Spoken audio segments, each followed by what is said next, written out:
Hey everyone, and welcome to Milk Your Music. Today we'll see how you can maximize contrast in your song by taking something like this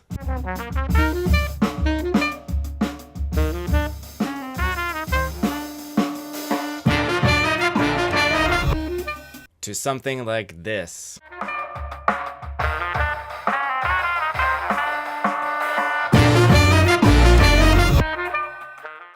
When writing for live musicians, there's only so much that you can do at any given time. Once you've written a part for every instrument, there's not much more that you can do for that if you want to make it more intense. Every instrument has its own unique set of limitations. Once you've reached that point, there's not much that you can do to surpass it. So what do you do when you're in this situation and you feel that what you're getting out of your musicians isn't quite as intense as you thought it was going to be, or it's not conveying the right emotion or the right intensity? Well, if you're limiting yourself to only writing for live instruments, then there's not much you can do. But we're thinking about the recorded music right now. So I'm a strong believer that you should not limit yourself when recording to things that are possible to do live. You should do whatever the song calls for and then figure out how to do it live later. So we need to be certain that our recording conveys our exact intentions at all times. And it's up to us to make the necessary adjustments to achieve that goal. So today we're going to explore ways that you can maximize contrast between sections in your music to get greater impact both physically and emotionally. So I want to talk about 3 ways that I like to maximize contrast. We'll define them more as we go, but the first is adding or removing elements or instruments. The second one is increasing the dynamic range of a single parameter or multiple parameters. And the third is reinforcing existing elements. So you might think that number 3 should be before number 2, but I'll tell you why I put it in this order once we get to number 3. So the song we're dealing with today is called Harvest of the Heart, and it's another one by my band, the Gaumond Octet. And we're dealing with the beginning of the song, so let's see what our starting point is.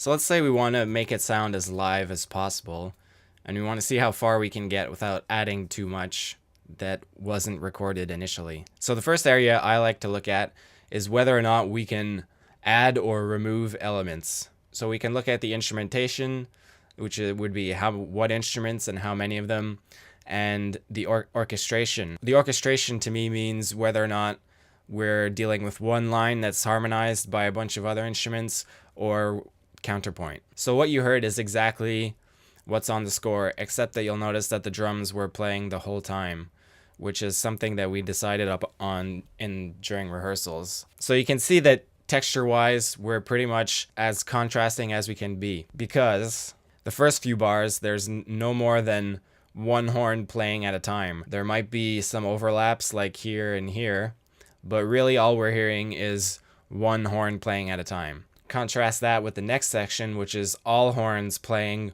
the exact same thing really loud and getting louder on top of that.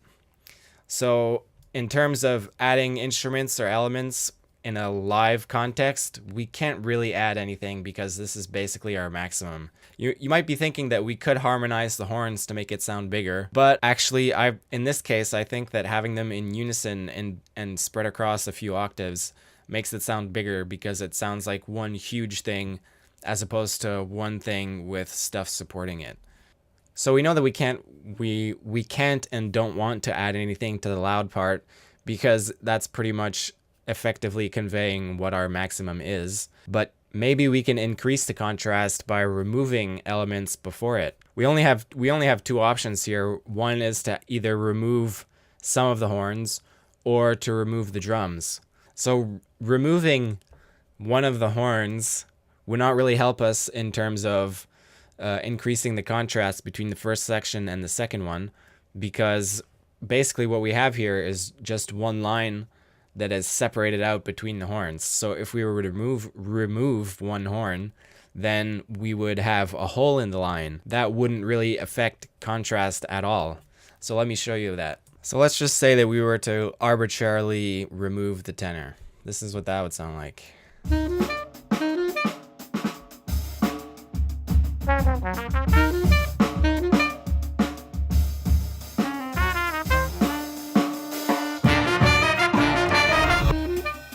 So as you can see, now we're just left with a hole in the line, and that doesn't affect the contrast whatsoever. Our only other choice is to see whether or not removing the drums would affect the contrast. This is what that would sound like.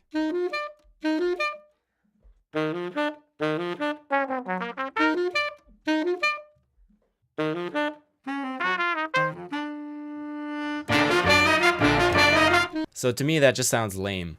We really need to have the drums as the continuous thread that's pulling us through this whole section. So removing it is something that we're gonna take off the table for now. So we've established that there's nothing that in terms of live instruments that we can add or remove. So let's move on to number 2. So let's move on to number 2, and that is to increase the dynamic range of a single parameter. So what does this mean? This means increasing the extremes. Increase the distance between our lowest point and our highest point. So if we're thinking in terms of volume, that means making our lowest volume point further away from our highest volume point. So you can either lower the low point, increase the high point, or both. So if we check out the score again, you'll see that in terms of volume, this change is already kind of baked into the music, because we're starting at one horn playing at mezzo forte, which is medium loud, going to suddenly loud and increasing in volume with all the horns playing. So that's a pretty big change in texture right there. But what we can do is a volume change of a different form, and that is EQ. So it's basically a volume knob centered around this frequency and affecting the frequencies around it at this slope. So EQ is usually used to remove frequencies that you don't like, or frequencies that are getting in the way of other instruments, or that are making instruments sound ugly to you. But it can also be used as a way of increasing the contrast between two parts. To show you what this does, I'll just let the song play and I'll make boosts and cuts and move it around, and you'll see that certain areas of the mix get louder or softer.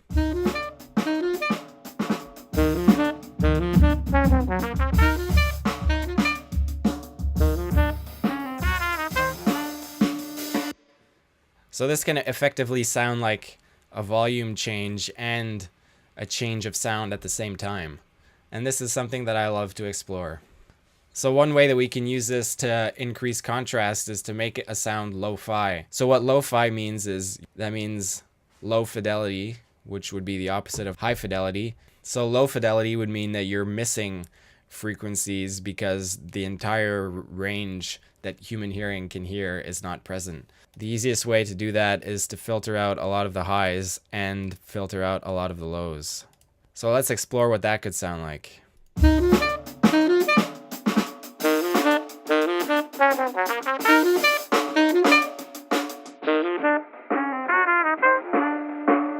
So this is going in the right direction, but I feel that in order to get the most out of this, we need to use this tool slightly differently on each instrument. So let's start with the drums.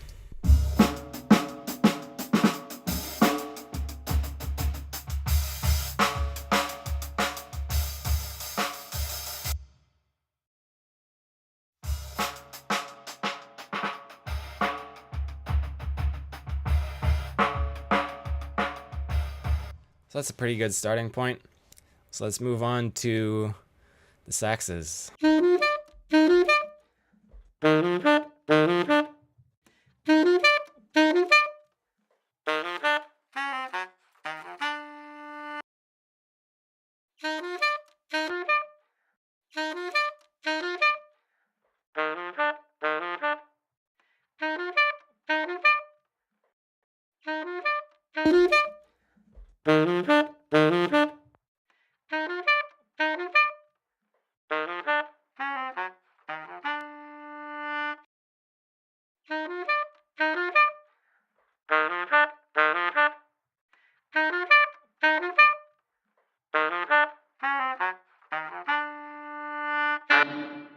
I'm adding a bit of a boost here too to compensate a bit for the volume loss and to give it a bit more character by adding in some of the uglier frequencies back in.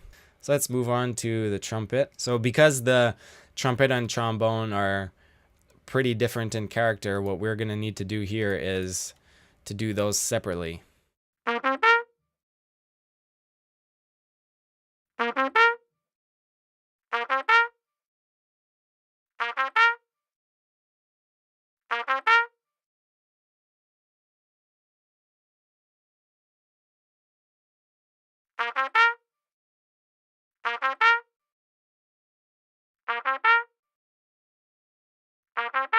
Okay, let's go on to the trombone now.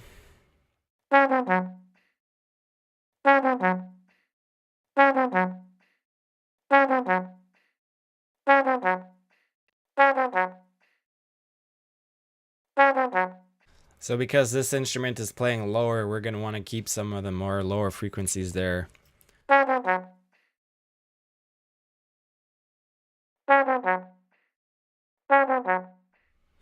And also, since it's lower, we can afford to bring the high cut even lower too, so that it lives in its own place.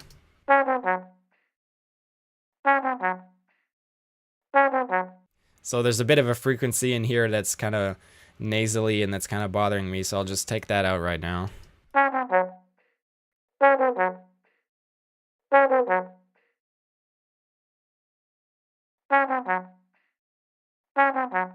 Okay, so we've made our changes on all the instruments that are playing in the quiet part, so let's see where we are now.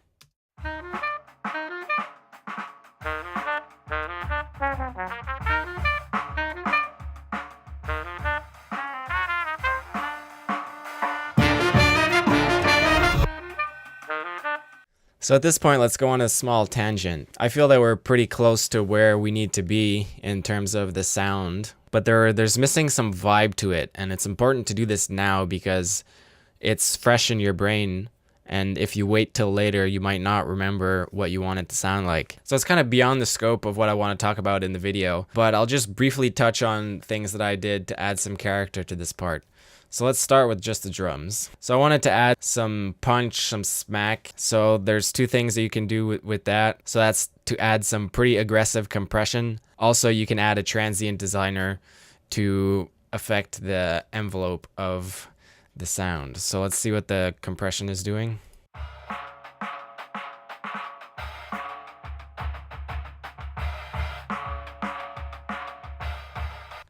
So that's making a pretty big difference. If we add the transient designer, we'll get even more attack out of it.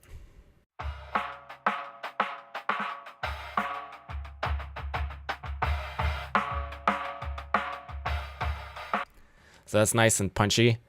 And then there was a small EQ move that I wanted to get rid of some annoying stuff in the cymbals out.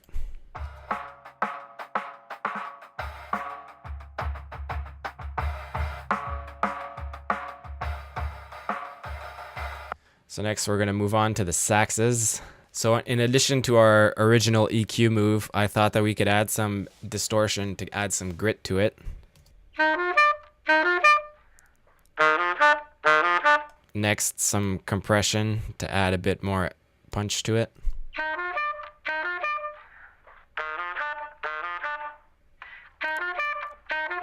That's some really aggressive compression, but that's the sound that I wanted. Next, we can put it in a room by adding some reverb to it.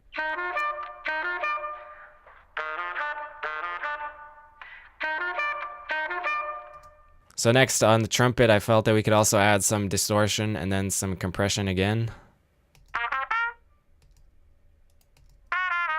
Also pretty aggressive. Then we can put it in a different space from the saxes by adding some delay. Really fast slapback one, and then get rid of some more ugly stuff with EQ. On the trombone, we're doing similar things, but in slightly different places. So that was some distortion and compression. Then we're going to put it in the same space as the trumpet. And remove some more ugly stuff with the EQ. So all those things adding up together gives us this.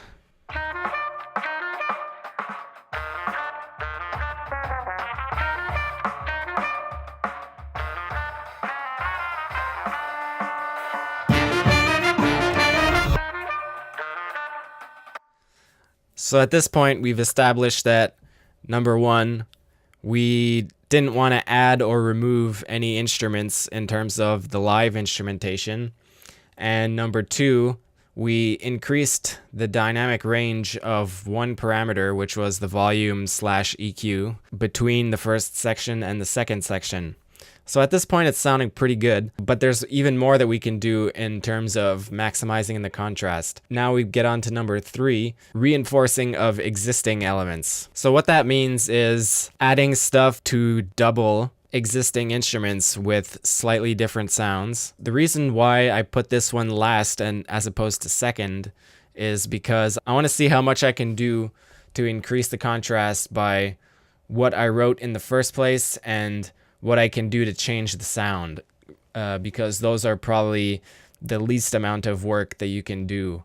And then since I feel that it's still not quite there, then that's when I can start adding stuff artificially in the computer, which is what we're going to do now. So at this point, we're going to be adding stuff to our loud section to increase our maximum potential for the loudness and intensity, since we've already lowered our lowest part, which was the first section. So when I was writing this, I was hearing a lot of bass in this part, and sometimes that can be hard to get with an upright bass. So as you can see, we're not getting a whole lot of sustain out of this right now, or low-end information. So what I chose to do was to add a MIDI sub-bass. And so here I'm just putting into a MIDI instrument, which is called FM8, and the sound doesn't really matter, but it's basically just the effect that you want is a sine tone. So if we listen to just that, it comes out to this. And so we really only want to have the low information because we're reinforcing an instrument that's already there. We're going to cut out all of the high-end information so that it just tucks into the bottom of the bass, because if we don't, this is what it would sound like.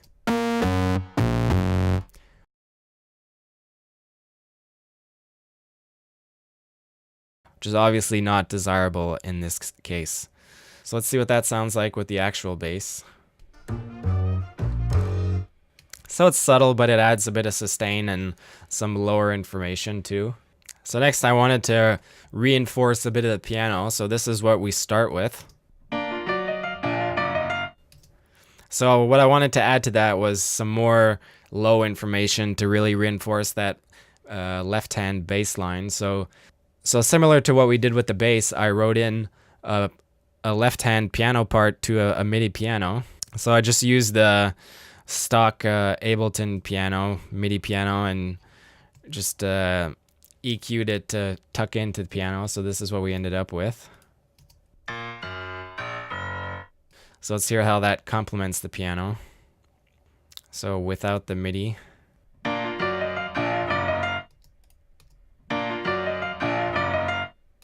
So again, it's subtle, but all these little things are going to add up by the end. So here's where we are now.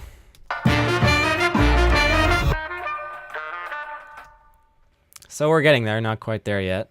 So next I kind of want to reinforce both the percussion and some more low-end information. I found in another song on this album a place where the bass and piano both hit the same note and we just get a straight-up drum hit. So I took that and I tuned them differently to align and match the tuning of the original bass line. So this is what it sounds like on its own, and this is going to sound stupid, but it works in the context. So it sounds dumb, but here's what it is beforehand when everything else is playing. And then when we add it in, it really fills it out. And since the tuning is a little bit weird on it, it actually creates a nice little rub between the other instruments to like really make it sound full for this part. So if we listen to from the beginning, we can see that the contrast is now pretty high between these two sections.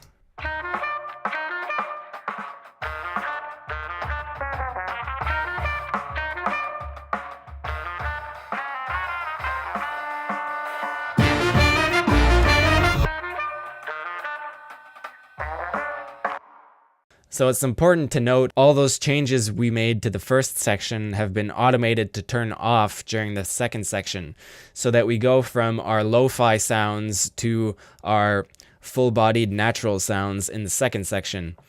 So to recap this video, we now know that there are 3 main tools that we can use to add contrast to our music. First is our instrumentation and orchestration, so adding or removing elements when you're writing, or you can remove elements once you've recorded it that you don't want to keep anymore. The second tool is increasing the dynamic range of various parameters like volume or EQ. And the third would be to reinforce existing elements with sounds or recordings that we've made after the fact. So in our case, that was using MIDI instruments to tuck into the background and using samples that we've taken from other parts of our music to add some more impact. So I hope you learned something from this video, and these are just a few tools that you can use. So I'd like to know from you guys, what tools do you use to maximize contrast in your music? Please like, comment, and subscribe to help me grow this channel and keep on bringing content like this to you in the future. My name is Gaumond, and this has been Milk Your Music.